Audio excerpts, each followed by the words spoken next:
So we're here with Chosen People Ministries, and I've got Rubén Gómez with me, who doesn't live in England.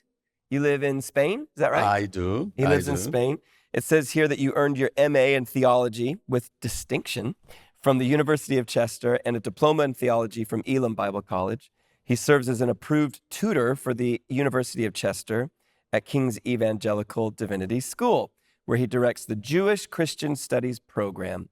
He lives in Spain, has translated multiple Christian books into Spanish for different publishers. Thank you so much for being with us today, Rubén. Thank you for having me. Now, we've been talking a lot today all about this whole rise of anti-Semitism, what's the church's response, but you talk specifically about young people. What's the role that they have to play?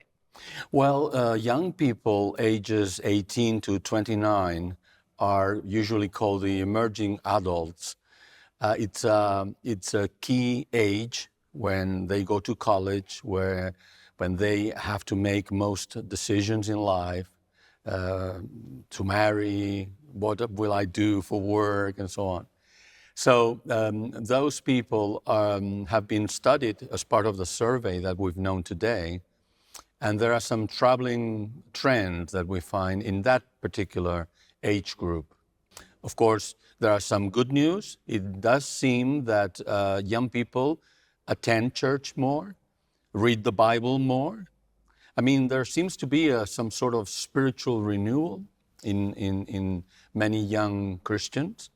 But on the other side, the bad news is that we find that anti-Semitism for them is not that bad of a thing. They tend to support Palestinians more than Israel in the Palestinian-Israeli conflict.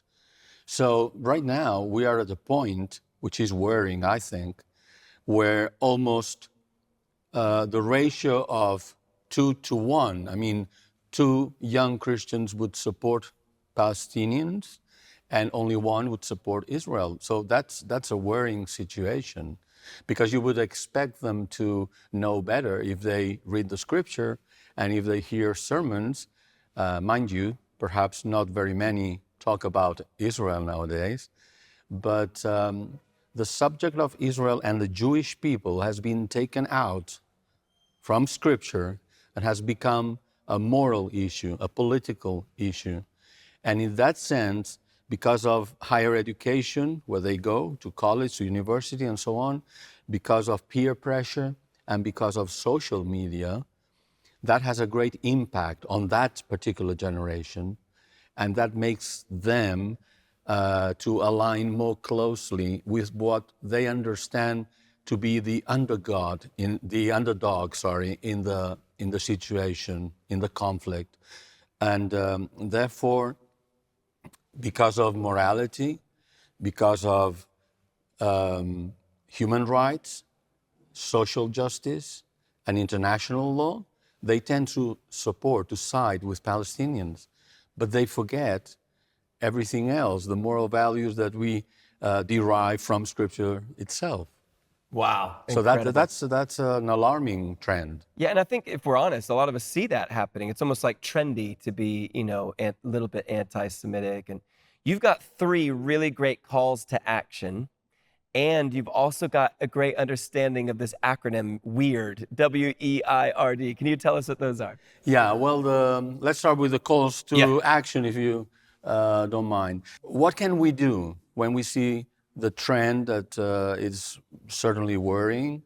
I mean, young Christians who not only do not support Israel, but who vehemently believe that those who do are being immoral, you see?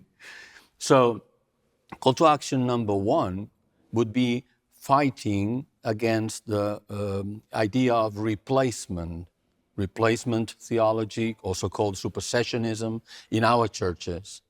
We have to fight against that idea, which is not a biblical idea at all.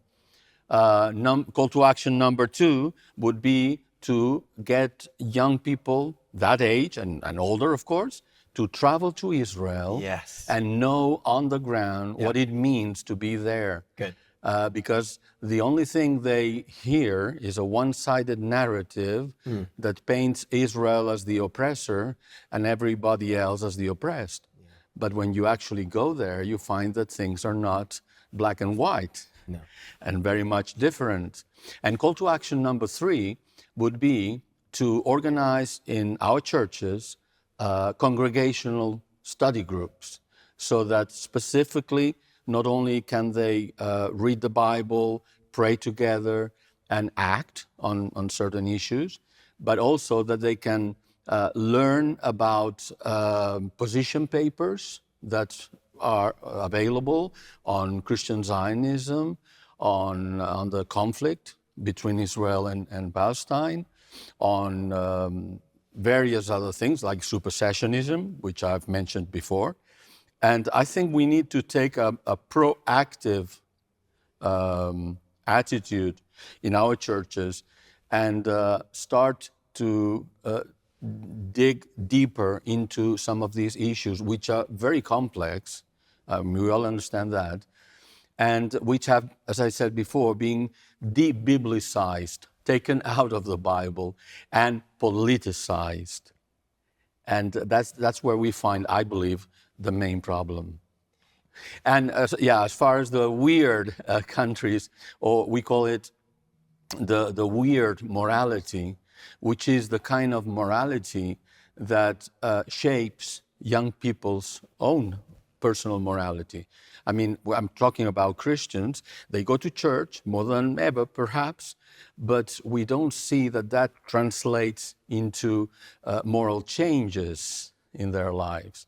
And since the Israeli-Palestinian conflict is seen as a moral/political issue, they tend to have or use the lens of the prevalent morality in our society, rather than that morality which would be derived from revelation, from Scripture, from the upbringing in Christian families, or even from traditional media. But now we find that those sources of morality have changed, so that now higher education, college, university, and so on and so forth, peer pressure, and social media are the main sources of their morality.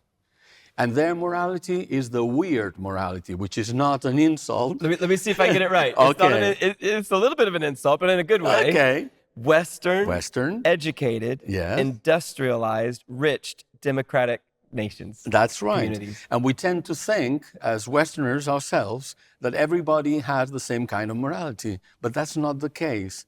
There are many, many countries in the global South that have a more traditional society that tends to prioritize what's called the binding moral foundations, like loyalty to the group, like respect for authority and traditions and sanctity. There are certain things in life which are holy, but that's lacking in the weird societies, which only think in terms of care for the hurting, which are good things, of course, care for the hurting, justice for all, and liberty, freedom from oppression.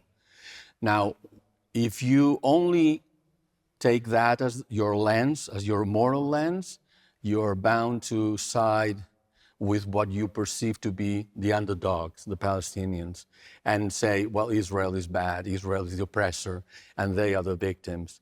But when you take into account those moral foundations, plus the other ones that I've mentioned before from perhaps other traditional societies, or more conservative people in our societies, I mean like Christians, then you have loyalty, then you have respect, and then you have sanctity.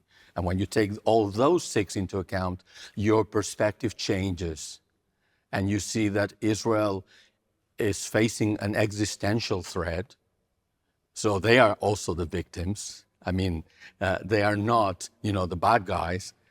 And you begin to see that they have a history, they have a calling, and we have to respect that. And they have a legitimacy.